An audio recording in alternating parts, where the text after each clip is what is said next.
নমস্কার বন্ধুরা, আমি দেবরাজ। আমি অঙ্কিতা। দেবরাজ ব্লগের আরো একটি নতুন এপিসোডে তোমাদের সকলকে জানাই স্বাগত। তো বন্ধুরা, তোমরা তো জানোই সানডে মানে বন্ধুদের সাথে ঘোরাঘুরি, আড্ডা, মজা, তার মাঝে ঠিক কোনো একটা প্লেস থেকে ঘুরে আসা। ঠিক তেমনই এক সানডে সকালে আমি আর অঙ্কিতা কিন্তু বেরিয়ে পড়েছিলাম একটা নতুন গন্তব্যের উদ্দেশ্যে। আর নতুন গন্তব্যটা কোথায় তোমরা থাম্বনেল টাইটেল দেখে অবশ্যই তুমি বুঝতে পেরে গেছো, আমরা নতুন করে কিছু বলার নেই। তো ভিডিওটা এখান থেকে শুরু করলে কিন্তু ভালো লাগবে না অতটা, তাই চলে যাই বাড়িতে, বাড়ি থেকে ভিডিওটাকে স্টার্ট করা যাক। আজকের জার্নিটা শুরু হচ্ছে আমাদের বাড়ি থেকে। দেখতে পাচ্ছ আমি বাড়ি থেকে রেডি হয়ে বেরিয়ে পড়েছি, আর এদিকে সবে সূর্য অস্ত হচ্ছে। ঘড়ির কাঁটা বলছে এখন সময় 6:06। আর আমি কিন্তু আজকে যশোর রোডে একটু অন্য রাস্তা দিয়ে উঠবো, তার কারণ এই যে সমুদ্র দেখতে পাচ্ছ, ওই অ্যাকচুয়ালি আমার ডান সাইডের যে রাস্তাটা আছে, ডান সাইডের রাস্তাটা কিন্তু অতিরিক্ত বেশি জল, অতিরিক্ত। আর এখানে জল দেখে বুঝতে পারছো ওই সাইডে স্বাভাবিক ব্যাপার, আর একটু বেশি জল হবে। আর এদিকে দেখতে পাচ্ছ এটা হচ্ছে আমার পাড়ার দুর্গাপুজোর প্যান্ডেল। কি কন্ডিশন হয়ে রয়েছে দেখেছো জায়গাটার, সত্যি কথা বলতে মানে একদম বাজে একটা কন্ডিশন হয়ে রয়েছে। দেখতে পাচ্ছ মোটামুটি বাঁশ লেগে গেছে। আর এই যে দেখতে পাচ্ছ আমি এখন যাচ্ছি, কোথায় যাচ্ছি আর নতুন করে কিছু বলার নেই, তার কারণ চিরাচরিত এখন মানে কি বলবো, স্পেশাল একটা মানুষকে তুলতে হবে, তুলে নিয়ে তারপর বেরোতে হবে। অবশ্যই স্পেশাল মানুষটা কে তোমরা জানো, আর যারা জানো না তাদের তো অবশ্যই চোখ রাখতে হবে ভিডিওটিতে। তো চলো বন্ধুরা, আমরা আস্তে আস্তে এগিয়ে যাই আমাদের গন্তব্যের দিকে। ফাইনালি বন্ধুরা দেখতে পাচ্ছ আমি সেই মানুষটাকে তুলে নিয়ে বেরিয়ে পড়েছি, আর এদিকে দেখতে পাচ্ছ দিদিগুলো বেরিয়ে পড়েছে জগিংয়ে। তো চলো আমরা প্রথমে যাব এখান থেকে মধ্যমগ্রাম চৌমাথা থেকে একদম সোজা রাস্তা বলতে আমরা যেহেতু মধ্যমগ্রাম স্টেশনের দিক থেকে যাচ্ছি, স্টেশনের দিক থেকে চৌমাথা থেকে একদম সোজা মানে রাস্তাটা ক্রস করে বাদুর রোডে উঠবো। বাদুর রোডে তো এর আগেও অনেকবার উঠেছি, তোমরা দেখেছো। তো চলো দেখা হচ্ছে মধ্যমগ্রাম চৌমাথাতে গিয়ে। ফাইনালি বন্ধুরা দেখতে পাচ্ছ আমরা চলে এসেছি মধ্যমগ্রাম চৌমাথায়। আর এই যে হচ্ছে সকালবেলা চৌমাথার পরিবেশ। কাকা যাচ্ছে কোনো অনুষ্ঠান বাড়িতে রান্না করতে। আর এই তো চিরাচরিত সিগন্যাল, একদিন খোলা পেয়েছি বলে যে রোজ খোলা পাবো এমন তো কোনো কথা নয়, তাই দাঁড়িয়ে পড়েছি সেই চিরাচরিত সিগন্যালে সোজা।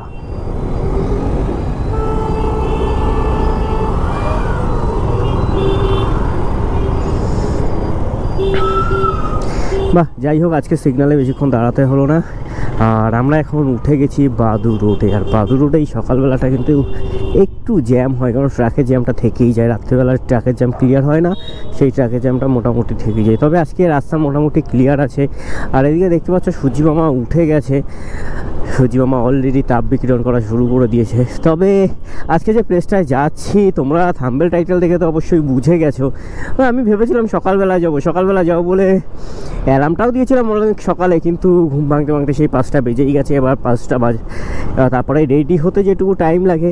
আর আমি বেসিক্যালি সকালবেলা স্নান না করে না কোনো জায়গায় বেরোতে পারি না, তার কারণ কেমন একটু মানে কি বলবো, কেমন একটা মানে অদ্ভুত টাইপস লাগে স্নান না করে বেরোলে। ভাই এখানে তো অনেক জ্যাম, বড় ট্রাক দাঁড়িয়ে গেছে। তো চলো বন্ধুরা এইটুকু জায়গা ক্রস করে তোমাদের সাথে দেখা হচ্ছে বেশ কিছুটা রাস্তা এগিয়ে গিয়ে। মানে এই জ্যামের মধ্যে তোমাদের এই সামনে সাধারণভাবে ট্রাক চলে আসলে না ভালো ভিউ আসে না, আর কিছু বোঝাও যায় না, পুরো ভিউটা নষ্ট হয়ে যায়। ফাইনালি বন্ধুরা ঘড়ির কাঁটা বলছে এখন সময় 6:58। আর আমরা এখন যে জায়গাটায় আছি এই জায়গাটার নাম হচ্ছে কাঞ্চনতলা। এই যে আমার পেছন দিকে যেটা ছেড়ে আসছে, এই রাস্তা বরাবর সোজা যদি তোমরা চলে যাও তাহলে কিন্তু তোমরা পৌঁছে যাবে খড়িবাড়িতে। আর আমরা এখন যে রাস্তা ধরে যাচ্ছি এটা হচ্ছে টাকি রোড, আর এটা দিয়ে সোজা গেলে পৌঁছে যাওয়া যাবে টাকি। এবার বাদ বাকিটা হচ্ছে ম্যাপের কৃপায় যাচ্ছি, তার কারণ হচ্ছে ম্যাপ যেদিকে দেখাচ্ছে আমরা সেদিকেই যাচ্ছি। এটাকে টাকি রোড বলছে ম্যাপ, আমি এটাকে বললাম টাকি রোড। তো চলো আস্তে আস্তে এগিয়ে যাই আমাদের গন্তব্যের দিকে। আর আজকে একটা জিনিস দেখতে পাচ্ছি, রাস্তার মধ্যে এত পরিমাণে মানে কি বলবো, গাড়ি আটকে সব মানে ক্লাবের ছেলেগুলো চাঁদা তুলছে না, মানে বলার নেই আর কিছু। গভর্নমেন্ট এত টাকা করে দিচ্ছে, তারপরও এইভাবে রাস্তা জ্যাম করে, মানে গাড়ি আলাদের সাথে যারা বেসিক্যালি ট্রাক ড্রাইভার তাদের সাথে আজে বাজে খিস্তি খামারিতে লিপ্ত হয়ে টাকা নিচ্ছে। এই জিনিসটা কিন্তু একদম ঠিক নয়। পুজো করছো ঠিক কথা, তাই বললে যে কাউকে দুটো বাজে কথা বলবে, এটা কিন্তু কখনোই ঠিক নয়। আমি ভাবছিলাম যে কিছু ফুটেজ দেখাবো, তারপর ভাবলাম বছরে একবার আসে পুজো, তো কি দেখাবো, যা পাচ্ছে করুক, এরকম একটা মেন্টালিটি ছিল। তারপরেও দেখলাম যে না, কোনো মেন্টালিটির কোনো কিন্তু চেঞ্জ নেই। যে সামনে দেখতে পাচ্ছ এরাও কিন্তু তুলছে চাঁদা, প্রত্যেকটা মোড়ে মোড়ে। মানে একটা ট্রাক যদি এই রাস্তা দিয়ে যায় না, সাধারণভাবে দেখতে পাবে যে মানে অ্যাভারেজে সবাইকে যদি 10 টাকা করে দেয়, 10 টাকা করে দিলেও মোটামুটি টাকি পর্যন্ত বা হাসনাবাদ পর্যন্ত পৌঁছাতে মিনিমাম হয়তো 400-500 টাকা তাকে চাঁদা দিয়ে দিতে হবে। এবার তার সে ভাড়া কত টাকা পাবে, তার তেল কত টাকা লাগবে, আর বাদ বাকি সে কত টাকা রাখবে। মানে সত্যি কথা বলতে, সে যাই হোক, ক্যামেরার সামনে পড়ে গেছে, দেখিয়ে দিয়েছি। আর এই যে ক্লাবটা দেখতে পাচ্ছ, ওনারা কিন্তু এই ক্লাবেরই ছেলে। অঙ্কিতা আমাদের কাছে চাঁদা চাইবে না, আমাদের কাছে চাঁদা চাইবে না। তাহলে এরা চাঁদা কাটে, তাও সারা এরাও ক্যামেরা দেখলে পালিয়ে যায়, পুলিশও ক্যামেরা দেখলে পালিয়ে যায়, এরাও ক্যামেরা দেখলে পালিয়ে যায়। বন্ধুরা, ঘড়ির কাঁটা বলছে এখন সময় 7টা 27। ওই দেখতে পাচ্ছ আমার বাদিকে রয়েছে চন্দ্রকেতুগড় মিউজিয়াম। তোমরা যারা আমার চন্দ্রকেতুগড়ের ভিডিওসটা দেখেছো তারা অবশ্যই এই চন্দ্রকেতুগড় মিউজিয়ামটাকেও অবশ্যই দেখেছো।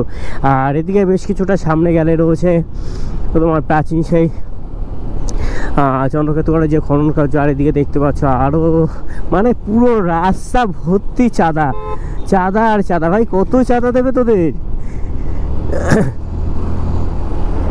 আর এই বেশ কিছুটা গেলে সামনে রয়েছে হচ্ছে বেড়াচাপা থেকে ডান দিক যদি নিয়ে নাও, ডান দিক নিয়ে নিলে তোমরা পৌঁছে যাবে হচ্ছে চন্দ্রকেতুগড়ের সেই প্রাচীন যে চন্দ্রকেতুগড়ের ভিডিওটা দেখলে বুঝতে পারবে ওই জায়গাটার নাম আমার ঠিক মাথায় আসছে না।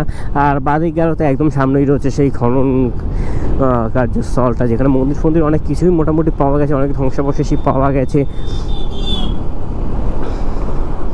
তো ফাইনালি এখন আমরা মোটামুটি বেড়াচাপাকে টাটা জানাবো হচ্ছে চন্দ্রকেতুগড়কে। বন্ধুরা, তোমাদের একটা জিনিস দেখাই, এই যে সামনের ভিউটা দেখতে পাচ্ছ, এই ভিউটা কিন্তু আমার পার্সোনালি অসাধারণ লাগে। সত্যি কথা বলতে, যারা গ্রিনারি ভালোবাসে না তাদের বেসিক্যালি এই ভিউটা কিন্তু বরাবরই ভালো লাগবে।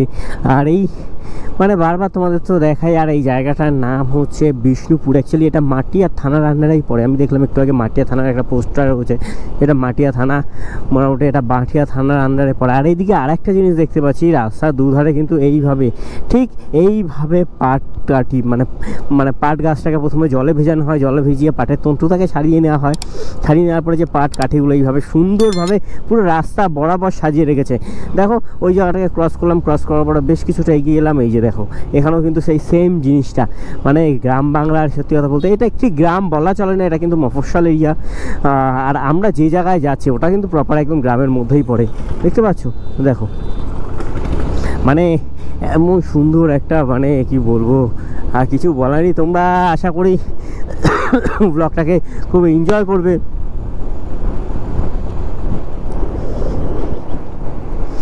আর তোমাদের আরেকটা জিনিস দেখাই, আরেকটা জিনিস আমি এতক্ষণ ফলো করিনি, জাস্ট আমি ফলো করলাম।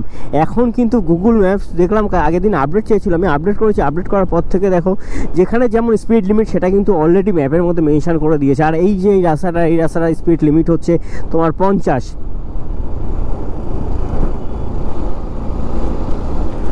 ঘড়ির কাঁটা বলছে এখন সময় 7টা 51। আর আমরা কিন্তু অলরেডি এই যে দেখতে পাচ্ছ এসে গেছি সেই শৃঙ্খলা হাউস বলতে সেই ধান্যকুড়িয়া রাজবাড়ির সামনে।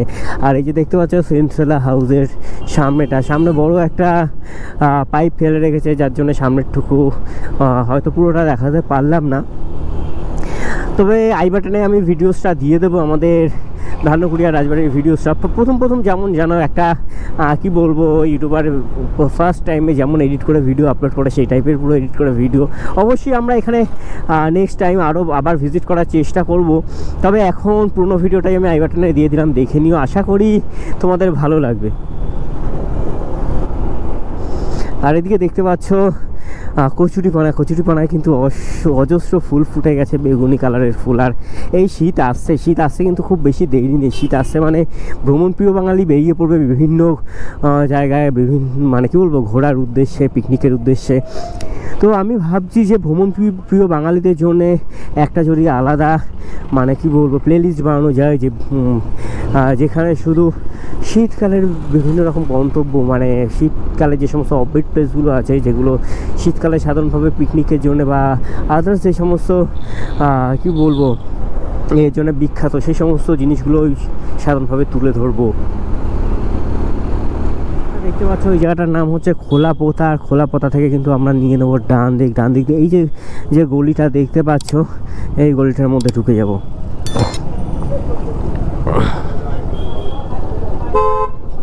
আর এদিকে দেখতে পাচ্ছ দাদা কানের মধ্যে ফোন নিয়ে বাইক চালাতে যাচ্ছে, তাও মানে কি বলবো ভালো একটা স্পিডে। মানে এরা যে এগুলো কেন করে, এদের কি জীবনের মায়া নেই না কি কে জানে, তোর কিছু বলা নেই। ভাই তুই কথা বলতে চাইছিস, হ্যাঁ বল। একটা ইয়ারফোন ইউজ করে, এমন ইয়ারফোন ইউজ করিস না যাতে একবারে মানে কন্টিনিউ। আর আমি বলবো না যে গাড়ি চালাতে কথা বলতে, আমি একটাই কথা বলবো, ভাই একটু দাঁড়িয়ে কথা বলে নাও।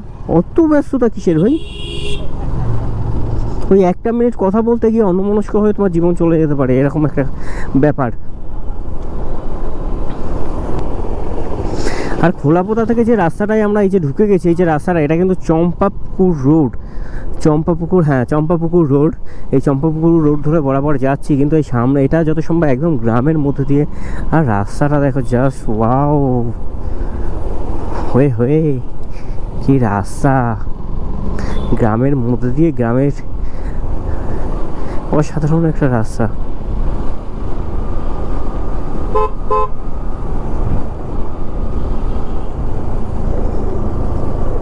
আর এই স্থান থেকে আমরা যত ভেতরে যাব তত কিন্তু মানে গ্রাম চলে আসবে। আর এই যে রাস্তাটা, গুগল কিন্তু এই রাস্তাটার স্পিড লিমিট দেখাচ্ছে 30। তার মানে বুঝতেই পারছো কম বেশি সব রাস্তারই স্পিড লিমিট আছে, আমরা শুধু মেনে চলি না। যে রাস্তায় মামা থাকে সে রাস্তায় আমরা মেনে চলি, আর যে রাস্তায় মামা থাকে না আমরা মেনে চলি না। ভাই জায়গাটা দেখো, হো। আর এই জায়গাটার নাম হচ্ছে কি গুপি কি বেশ একটা সামথিং, যা ভুলে গেলাম। তোমরা যদি গোপ্রো যদি ওই জায়গাটা ক্যাপচার করে থাকে অবশ্যই তোমরা একটু দেখে নিও বন্ধুরা। অ্যাকচুয়ালি এই জায়গাটায় দাঁড়িয়ে যাওয়ার কারণ কিন্তু একটা আছে, কারণ ছাড়া কিন্তু কেউ কখনো রাস্তার মাঝে দাঁড়িয়ে যায় না। আর এই সামনে দেখতে পাচ্ছ, সামনে দেখো পুকুরটার মধ্যে অজস্র কিন্তু ফুটে রয়েছে তোমার শাপলা ফুল। ভাই মানে কি বলবো, দেখে সত্যি কথা বলতে মানে মন জুড়িয়ে গেল।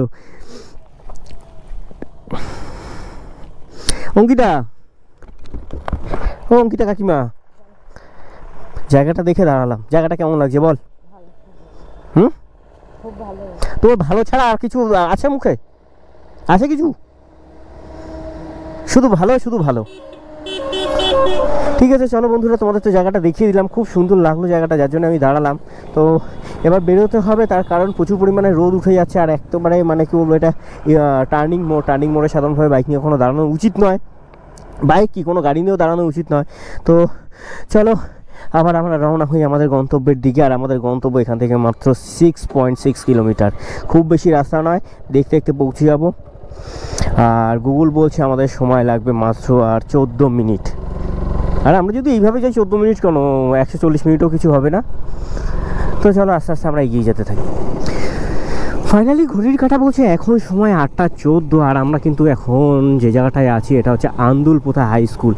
মানে ফাইনালি বুঝতেই পারছো আমরা কিন্তু আমাদের প্রায় ডেস্টিনেশনের কাছাকাছি পৌঁছে গেছি। ফাইনালি বন্ধুরা দেখতে পাচ্ছ এটি হচ্ছে আন্দুলপোতা বাজার। আরেকটু আগে তো ক্রস করলাম, তোমরা দেখতে পেলে আন্দুলপোতা হাই স্কুল। আর এটা হচ্ছে আন্দুলপোতা বাজার। মানে কী বলবো, চারিদিকে যা দেখতে পাচ্ছি মাছের খাবার থেকে শুরু করে মানে মাছের ইচ অ্যান্ড এভরিথিং, এই সমস্ত টাইপের জিনিসপত্রই এখানে বেশি পাওয়া যায়। আর বাঁদিকে রয়েছে মসজিদে আবুকর, মানে একটা ছোট্ট মসজিদ টাইপসের। অ্যাকচুয়ালি মসজিদে আবুকর মানে তো আমি জানি না, যার জন্য বললাম যে ইয়েটার নাম হচ্ছে মসজিদে আবুকর। ঘড়ির কাঁটা বলছে এখন সময় 8:41। আর আমরা কিন্তু অবশেষে এসে পৌঁছেছি সেই আন্দুলপোতাতে।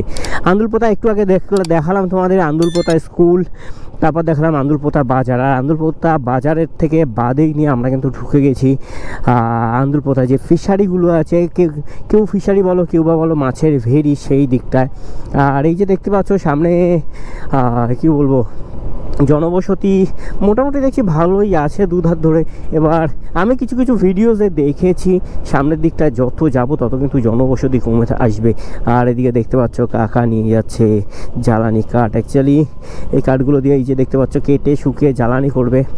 আর এই হচ্ছে আন্দুলপোতার সকালের পরিবেশ। সকাল বলবো না, এখন প্রায় 9টা বাজতে গেছে।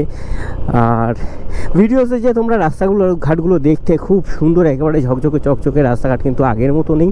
আর বর্ষাকালে সাধারণভাবে মানে কি বলবো, আমাদের ওখানে অত ব্যস্ততম রাস্তার কন্ডিশন যদি অমন হয়ে গিয়ে থাকে, তাহলে এই দিকের রাস্তাঘাটের কন্ডিশন কি হবে।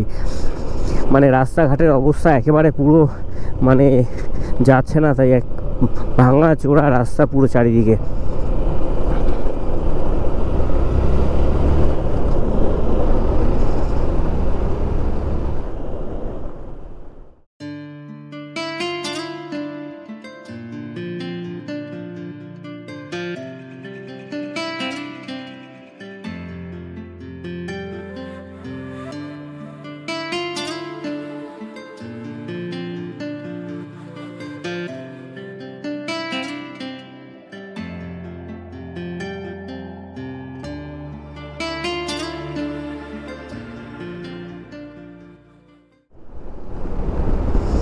আর এই যে দেখতে পাচ্ছ আমরা কিন্তু ফাইনালি চলে এসেছি, এখানে কিন্তু কোনো জনমানব নেই। দেখতে পাচ্ছ পুরো দুধারে শুধু ফিশারি বা ভেরি, মানে একটা অসাধারণ একটা পরিবেশ। এখানকার কিছু লোক বলছিল যে এখানে যদি তোমরা সকালবেলা অথবা বিকালবেলা আসে, একদম ভোরবেলা অথবা বিকালবেলা, ভোরবেলা তো সাধারণভাবে আসা পসিবল নয়, বিকেলবেলা হয়তো পসিবল হতো, কিন্তু আমরা যেহেতু মর্নিং রাইডে বেরিয়েছি, আর মর্নিং রাইডে বেরিয়ে কিন্তু চলে এসেছি। দেখতে পাচ্ছ অসাধারণ একটা পরিবেশের মধ্যে। আর এদিকে তোমরা দেখতে পাচ্ছ কি বলবো, আমরা যে আন্দুলপোতা এসেছি, আন্দুলপোতা এসে চলে এসেছি পাশের গ্রামটাতে। পাশের গ্রামটার পরিবেশটা দেখতে পাচ্ছ, দেখো পাটগুলো কীভাবে সুন্দরভাবে সারি সারি করে সাজিয়ে রেখেছে। আমি ভাবলাম যে প্রথমে ভাবলাম যে শুধু আন্দুলপোতা দেখাবো, তারপরে ভাবলাম না, আন্দুলপোতা দেখাবো না, আন্দুলপোতার পাশে যে গ্রামটা আছে গ্রামটাকেও তোমাদের একটু ঘুরে দেখাই। আর এখানে কিন্তু ম্যাক্সিমাম এনারা কিন্তু সবাই কী বলবো, মাছ চাষের উপরেই ডিপেন্ড।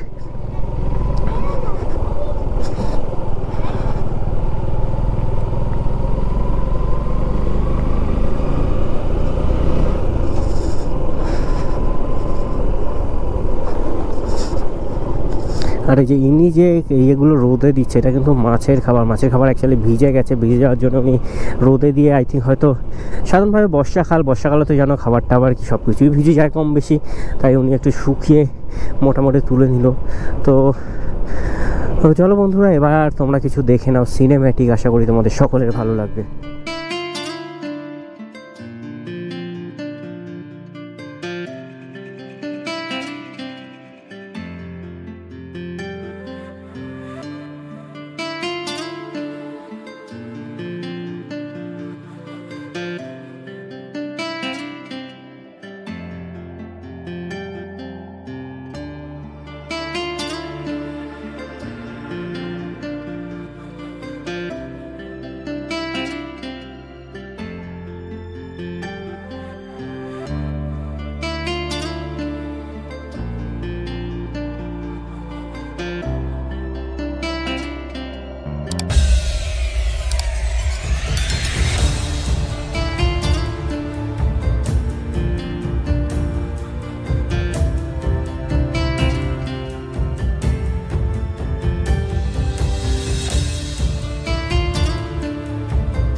তো চলো বন্ধুরা, অনেক তো ঘোরাঘুরি হলো, এবার বাড়ি ফেরার পালা। তো এবার আমরা যাব বাড়ির দিকে। তো আজকের ব্লগটা এখানেই শেষ করছি, দেখা হচ্ছে পরবর্তী ব্লগে। ততক্ষণ ভালো থেকো, সুস্থ থেকো। আর আমার এই ব্লগটা ভালো লেগে থাকলে অবশ্যই লাইক কমেন্ট শেয়ার সাবস্ক্রাইব করে পাশে থেকো। ততক্ষণের জন্য টাটা।